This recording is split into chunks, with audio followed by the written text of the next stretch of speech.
হে আমার আব্বা, এই আব্বা, আব্বা আপনি কালেমা পড়েন বাপ, ওই আব্বা কালেমা পড়েন না বাবা, এই ভুল করেন না আব্বা, আব্বা শয়তানের গোলামি করেন না আব্বা, এই মূর্তি এগুলা তো কথা বলতে পারে না, এগুলা শুনে না, এগুলা কোনো উপকার করতে পারে না আব্বা, আপনারে আল্লাহর আযাব ধরে ফেলবে আব্বা। এইভাবে আহাজারি করছেন, মানে বাবা যেন কালেমা পড়ে। আর শাজিমের মালিক আল্লাহ বলছে, না ইব্রাহিম আমি ঈমান দেব না, আপনি আমার বন্ধু, আমি দেব না রে মা বন্ধু। তো ইব্রাহিমের আহাজারি রবের ফয়সালা লড়তে পারে নাই, পারছে?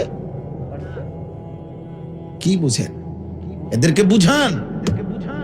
উঠতি বয়সের যারা আলেম আছেন, নওজোয়ান মৌলবী সাহেব আছেন, যারা মসজিদের ইমাম যারা আছেন, আপনারা এই নওজোয়ানদেরকে ফিরান, একটা ছেলের পিছনে মেহনত করেন, মোবাইল টিপা বন্ধ করেন। মৌলবী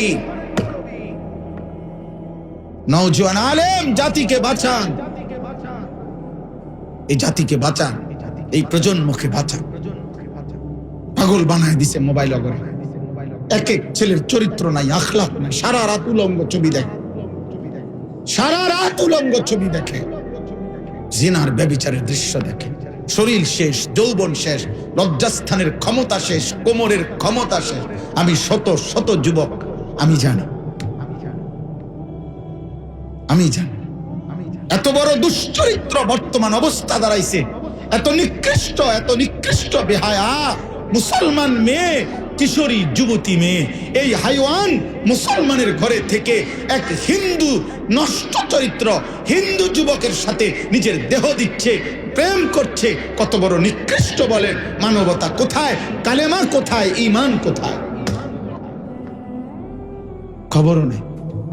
সবার উপরে মানুষ সত্য, বেঈমান স্লোগান শিখাই দিছে, সবার উপরে মানুষ সত্য,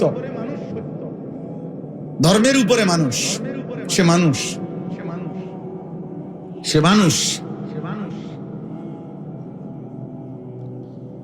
আমি এই জন্য অস্থির, আমার পেরেশানি এটা যে এই প্রজন্মকে ফিরাইতে হবে, এই নওজোয়ানকে ফিরাইতে হবে। আগামীর পৃথিবী ওরা অনিরাপদ বানায় দেবে।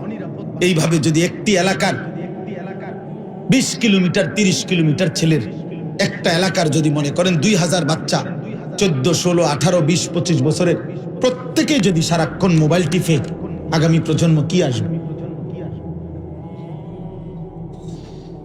আগামী জেনারেশন কি হবে বলেন মৌলানা?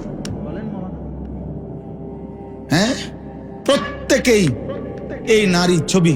এই পরশুদিনও আপনার আমার কাছে একজন উপযুক্ত ব্যক্তি বলছে যে হুজুর, আমি বলতো লজ্জা লাগে, কিন্তু সে আমার জড়ায় ধরে কায়দা বলছে, হুজুর আমার বন্ধু সার্কেলের মধ্যে প্রত্যেকেই সমকাম,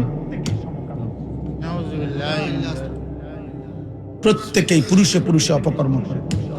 কারণ নারী দেখতে দেখতে অস্থির ছবি, রাত দিন মোবাইলে উলঙ্গ দৃশ্য দেখতে দেখতে এই জানোয়ার তো কুত্তার মতো হয়ে গেছে, তার লজ্জাস্থানের চাহিদা তো কুত্তার মতো। ও কি করবে? ও করবেটা কি?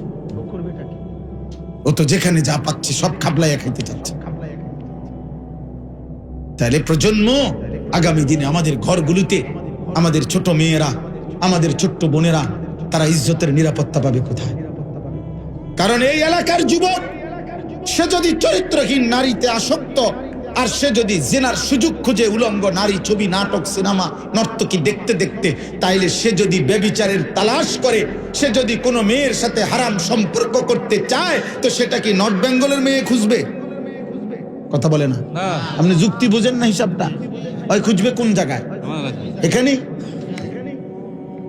তাহলে কোন সমাজের মধ্যে চরিত্রহীনতা বেড়ে যাওয়া, নারী পুরুষের অবাধ মেলামেশা বেড়ে যাওয়া, জিনার চাহিদা বেড়ে যাওয়া, ব্যভিচারের চাহিদা বেড়ে যাওয়া, খোদার কসম ওই সমাজের পরিবার সব, ওই সমাজের সতীত্ব, ওই সমাজের মেয়েদের ইজ্জত, বোনের ইজ্জত, নারীর সম্ভ্রম অনিরাপত্তা হয়ে যাবে, অনিরাপদ হয়ে যাবে, অনিরাপদ হয়ে যাবে। এই জন্য ইদানিং খবর অনেক সময় শুনি যে বোরকাওয়ালি মেয়েও টিকটক করে।